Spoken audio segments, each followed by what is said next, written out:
It's interesting that Reverend Stowe, Director Stowe, started off with talking about Martin Luther King, because I believe that one of the things he embodied most was about understanding how knowledge is power. Understanding that being informed and having a better awareness of your situation can help you in your everyday life. And so certainly one that we have here is making sure that we can share as much information with our residents as possible, and having the partners behind me who are all focused on making sure that that information is there is incredibly important. Many people don't know this, but radon gas is actually a colorless, odorless gas that can cause cancer. It's actually the second leading cause of cancer in the United States behind smoking.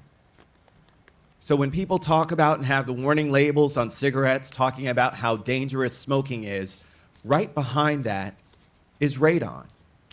And what a lot of people don't know is in this region, in this mid-Atlantic area, radon is actually it's the most prevalent in this country. There are a couple other areas to the northeast as well that are highly prevalent of radon. And so what we did is we said, wait a minute, we know that this is an issue. How can we make sure that we're protecting our residents? And so working with the partners here, we came up with a plan that said every single time that a home is sold, we make sure that we're going to do radon testing to ensure that families and people are safe. And I really want to thank our Greater Capital Area Association of Realtors, because you know that sometimes issues surrounding possibly selling a house are important to realtors. But what was more important to them, and what they said is more important to them, is the safety of those families that are moving into those homes. And so I really just want to say that we all know that we continue to do a great job here in Montgomery County of promoting the safety of our residents. And it's highlighted by the partnership that we have that you see right up here.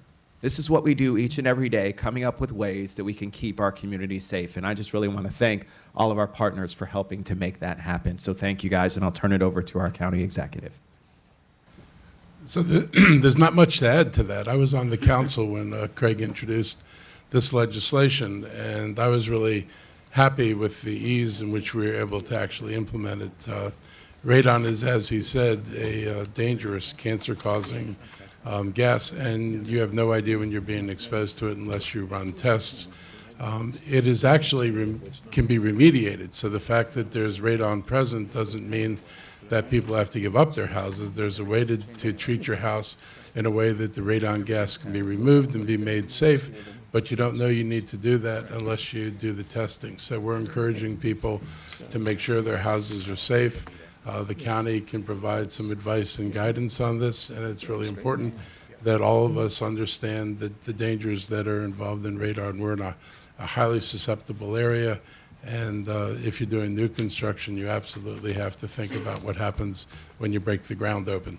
So I want to thank Craig for his work on this, and the council I served on for getting this passed, and I think it's a recognition of something it's really important that they're aware of. So thank you, Craig. Thank you very much, Mr. County Executive. Jeff, did you want to say something? Thank you, Councilmember, and to the council for your work on this. Radon is an important part of knowledge in home sales, and as part of the Greater Capital Area Association of Realtors, we've done our part to make sure that it's reflected in the contracts. Radon does not discriminate. It doesn't matter where in the county you are or where you live. It can be found in any home, anywhere. Your next door neighbor may have it and you may not. It doesn't matter. But it's such an easy fix that there's no reason for it not to be tested and for the repairs to be done to mitigate the potential harm. All right, so I'm going to read the proclamation, and I really want to thank our fire department.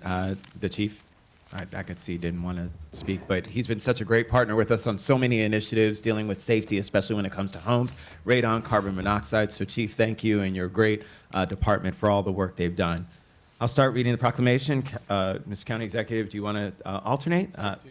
All right. Whereas radon is an invisible, odorless, radioactive gas that is the leading cause of lung cancer among non-smokers in the United States and claims the lives of 20,000 Americans each year, and Whereas 1 in 15 homes across the nation has radon levels above the recommended guidelines, and the Environmental Protection Agency has designated Montgomery County as a Zone 1 area which has the highest potential for critical radon levels, and Whereas Montgomery County was the first jurisdiction in the United States to enact a law requiring single-family homes to be tested for radon prior to being sold, because the only way to know if a home has elevated radon levels is to test it. And whereas in January is National Radon Action Month, a perfect time to promote radon awareness, as testing is the most effective in cooler weather months when the houses tend to be closed up for warmth, and because steps can be taken to address radon levels in homes. And Whereas the U.S. Surgeon General recommends every home be tested for radon, and that testing is inexpensive and easily available through the mail, hardware, or home improvement stores, now therefore be it resolved that the County Executive and County Council of Montgomery County, Maryland, hereby acknowledge January 2020 as National Radon Action Month and urge all residents to test their homes for radon and, if necessary, make simple but life-saving improvements in their home or buildings to lower their health risks. And it's signed this 14th day of January in the year 2020 by myself, our County Council President, Sidney Katz, and our County Executive, Marc Elrich. And I'll give this to our Director of Environmental Protection, Adam Ortiz. All right.